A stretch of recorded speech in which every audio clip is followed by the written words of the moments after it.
Hello, everybody, and good morning. Welcome back once again. My name is Michael, and we are continuing in our reading of the book of Deuteronomy from the Word of God. Yesterday, we stopped at verse 29 in chapter 12, just because the separation of what it's talking about here is why I said why we stopped before reading 29. Because this is the starting section of what God starts warning against idolatry and what he wants done in regards to his people committing idolatry.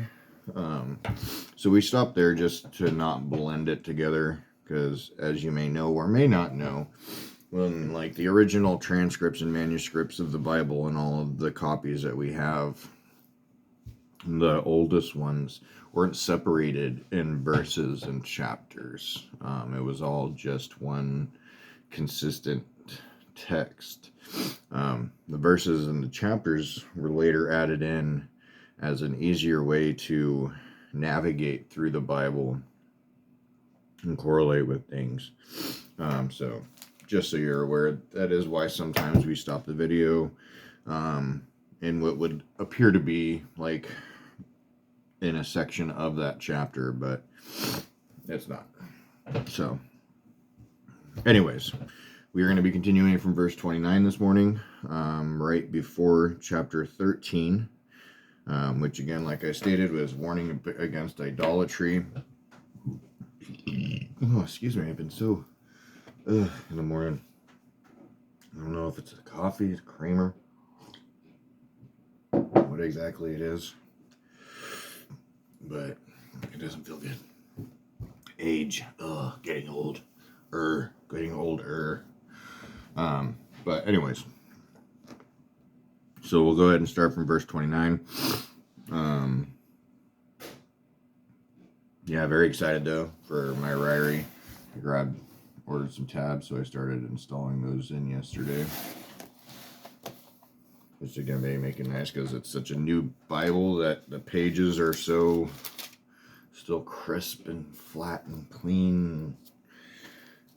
It's just, yeah, it'll be nice when all the tabs get in there, because I got this, what is it? This alignment guide. So it's made it actually very effective in regards to attaching these on there. So enough yammering on for myself. So we'll go ahead and get started. Again, verse 29 of chapter 12 is where we are continuing from this morning. When the Lord your God cuts off before you the nations whom you go in to dispossess, and you dispossess them and dwell in their land, take care that you be not ensnared to follow them after you have been destroyed before you, and that you do not inquire about their gods, saying, how did these nations serve their gods, that I also may do the same. You shall not worship the Lord your God in that way, for every abominable thing that the Lord hates have been done for their gods, for they even burn their sons and their daughters in the fire to their gods. And this is kind of just within that last verse alone, you should be able to grasp and understand why these people were being dispossessed from their land. They're evil, horrific, cruel people who burned their babies alive in sacrifice to a false deity.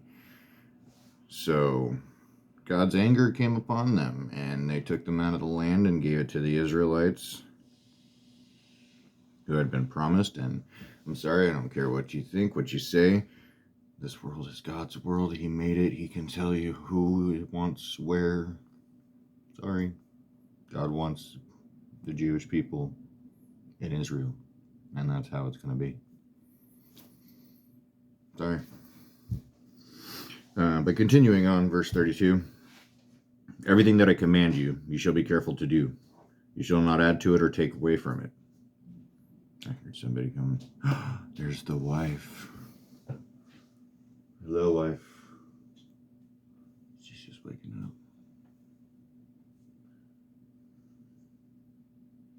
I'm gonna need a ride to work. I forgot to charge the scooter. Thank you. Anywho. So continuing chapter 13. If a prophet or a dreamer of dreams arises among you and gives you a sign or a wonder, and the sign or wonder that he tells you comes to pass, and if he says, let us go after other gods, which you have not known, and let us serve them, you shall not listen to the words of that prophet or that dreamer of dreams. For the Lord your God is testing you, to know whether you love the Lord your God with all your heart and with all your soul. You shall walk after the Lord your God and fear him and keep his commandments and obey his voice. And you shall serve him and hold fast to him. But that prophet or that dreamer of dreams shall be put to death, because he has taught rebellion against the Lord your God, who brought you out of the land of Egypt and redeemed you out of the house of slavery, to make you leave the way in which the Lord your God commanded you to walk. So you shall purge the evil from your midst. If your brother, the son of your mother, or your son or your daughter, or your wife, or the wife you embrace, or your friend who is as your soul, and who is as your own soul, entices you secretly, saying, let us go and serve other gods, which neither you nor your fathers have known, some of the gods of the people who are around you, whether near you or far off from you, from the one end of the earth to the other, you shall not yield to him, or listen to him, nor shall your eye pity him, nor shall you spare him, nor shall you conceal him, but you shall kill him. Your hand shall be first against him to put him to death, and afterward the hand of all the people. You shall stone him to death with stones, because he sought to draw you away from the Lord your God, who brought you out of the land of Egypt, out of the house of slavery. And all Israel shall hear and fear that, and never again do any such wickedness as this among you. If you hear in one of your cities, which the Lord your God is giving you to dwell there, that certain worthless fellows have gone out among you, and have drawn away the inhabitants of their city, saying, let us go and serve other gods, which you have not known, then you shall inquire and make search and ask diligently. And behold, if it to be true, and certain such as an abomination has been done among you, you shall surely put the inhabitants of that city to the sword, devoting it to destruction, all who are in it and its cattle with the edge of the sword. You shall gather all its spoil into the midst of its open square, and burn the city and all its spoil with fire, as a whole burnt offering to the Lord your God. It shall be a heap forever. It shall not be built again. None of the devoted things shall stick to your hand, that the Lord may turn from the fierceness of his anger and show you mercy, and have compassion on you and multiply you, as he swore to your fathers. If you obey the voice of the Lord your God, keeping all his commandments that I am commanding you today, and doing what is right in the sight of the Lord your God. Chapter 14. This is in regards to clean and unclean food. You are the sons of the Lord your God. You shall not cut yourselves or make any baldness on your foreheads for the dead. For you are a people holy to the Lord your God, and the Lord has chosen you to be a people for his treasured possession. Out of all the peoples who are on the face of the earth, you shall not eat any abomination. These are the animals that you may eat: the ox, the sheep, the goat, the deer, the gazelle, the roebuck, the wild goat, the ibex, the antelope, and the mountain sheep. Every animal that parts the hooves and has the hoof cloven in two and chews the cud, among the animals you may eat. Yet of those that chew the cud or have the hoof cloven, you shall not eat these: the camel, the hare, the rock badger, because they chew the cud, but do not part the hoof, are unclean for you. And the pig, because it parts the hoof, but does not chew the cud, is unclean for you. Their flesh you shall not eat, and their carcass you shall not touch. Of all that are in the waters you may eat these. Whatever has fins and scales you may eat, and whatever does not have fins and scales you shall not eat. It is unclean for you. You may eat all clean birds, but these are the ones that you shall not eat: the eagle, the bearded vulture, the black vulture, the kite, the falcon of any kind, every raven of any kind, the ostrich, the nighthawk, the seagull, the hawk of any kind, the little owl and the short-eared owl, the barn owl, and the tawny owl, the carrion vulture and the cormorant, the stork, the heron of any kind, the hoopoe and the bat. And all winged insects are unclean for you. They shall not be eaten. All clean winged things you can eat. You shall not eat anything that has died naturally. You may give it to the sojourner who is within your towns, that he may eat it, or you may sell it to a foreigner.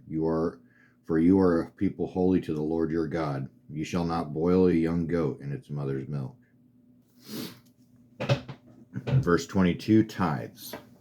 And you shall tithe all the yield of your seed that comes from the field year by year. And before the Lord your God, in the place that he will choose to make his name dwell there, you shall eat the tithe of your grain, of your wine, and of your oil, and the firstborn of your herd and flock, that you may learn to fear the Lord your God always. And if the way is too long for you, so that you are not able to carry the tithe, then when the Lord your God blesses you because the place is too far from you, which the Lord your God chooses to set his name there, then you shall turn it into money and bind up the money in your hand and go to the place that the Lord your God chooses and spend the money for whatever you desire, ox or sheep or wine or strong drink, whatever your appetite craves. And you shall eat there before the Lord your God and rejoice, you and your household. And you shall not neglect the Levite who is within your towns, for he has no portion or inheritance with you. At the end of every 3 years you shall bring out all the tithe of your produce in the same year and lay it up within your towns. And the Levite, because he has no portion or inheritance with you, and the sojourner, the fatherless, and the widow who are within your towns shall come and eat and be filled, that the Lord your God may bless you in all the work of your hands that you do. And we'll go ahead and get chapter 15 in today. It's a pretty short chapter, so we definitely got time to get the 3 in this morning. So chapter 15, the sabbatical year. At the end of every 7 years you shall grant a release. And this is the manner of the release. Every creditor shall release what he has lent to his neighbor. He shall not exact it of his neighbor, his brother, because the Lord's release has been proclaimed. Of a foreigner you may exact it, but whatever of yours is with your brother, your hand shall release. But there will be no poor among you, for the Lord will bless you in the land that the Lord your God is giving you for an inheritance to possess. If only you will strictly obey the voice of the Lord your God, being careful to do all his commandments that I command you today. For the Lord your God will bless you, as he has promised you, and you shall lend to many nations, but you shall not borrow. And you shall rule over many nations, but they shall not rule over you. If among you one of your brothers should become poor in any of your towns, within your land that the Lord your God is giving you, you shall not harden your heart or shut your hand against your poor brother, but you shall open your hand to him and lend him sufficient for his need, whatever it may be. Take care lest there be an unworthy thought in your heart, and you say, the 7th year, the year of release, is near, and your eye looks grudgingly on your poor brother, and you give him nothing, and he cry to the Lord against you, and you be guilty of sin. You shall give to him freely, and your heart shall not be grudging when you give to him. Because for this the Lord your God will bless you in all your work and in all that you undertake. For there will never cease to be poor in the land. Therefore I command you, you shall open wide your hand to your brother, to the needy and to the poor in your land. If your brother, a Hebrew man or a Hebrew woman, is sold to you, he shall serve you 6 years, and in the 7th year you shall let him go free from you. And when you let him go free from you, you shall not let him go empty-handed. You shall furnish him liberally out of your flock, out of your threshing floor, and out of your winepress. As the Lord your God has blessed you, you shall give to him. You shall remember that you were a slave in the land of Egypt, and the Lord your God redeemed you. Therefore I command you this day. But if he says to you, I will not go out from you, because he loves you and your household, since he is well off with you, then you shall take an awl and put it through his ear into the door, and he shall be your slave forever, and to your female slave you shall do the same. It shall not seem hard to you when you let him go free from you, for at half the cost of a hired worker he has served you 6 years. So the Lord your God will bless you in all that you do. All the firstborn males that are born of your herd and flock you shall dedicate to the Lord your God. You shall do no work with the firstborn of your herd, nor shear the firstborn of the flock. You shall eat it, you and your household, before the Lord your God, year by year, at the place that the Lord will choose. But if it has any blemish, if it is lame or blind, or has any serious blemish whatsoever, you will not sacrifice it to the Lord your God. You shall eat it within your towns. The unclean and the clean alike may eat it, as though it were a gazelle or a deer. Only you shall not eat its blood. You shall pour it out on the ground like water. All right, so that's going to be the conclusion of our reading this morning. Hope you enjoy. It's just definitely, as I always say, because this is just always a fact for me. It's an amazing teaching. Just in the short couple of chapters that we read, there's always so much information and so much that you can take away from just little sections of the Bible. I mean, in its entirety, like, it just goes to show you how precise and clear cut God's word is. It's pretty clear. It's not confusing. It's not up for interpretation. He's not trying to tell you one thing while writing another. Like, it's pretty cut and dry. It wasn't about trying to deceive or anything of that nature. God pretty much said, this is how I want it, and if you listen to me, it will be good for you, and if you don't, it'll be bad for you. And it still goes on to be that way. But I do thank you all for joining me. I hope you had a wonderful read. Continue to study in your own time, gathering information and knowledge about God's Word. I hope you have a wonderful week. It is Friday. I will try to get a video in tomorrow. If not, I will see you guys all on Monday.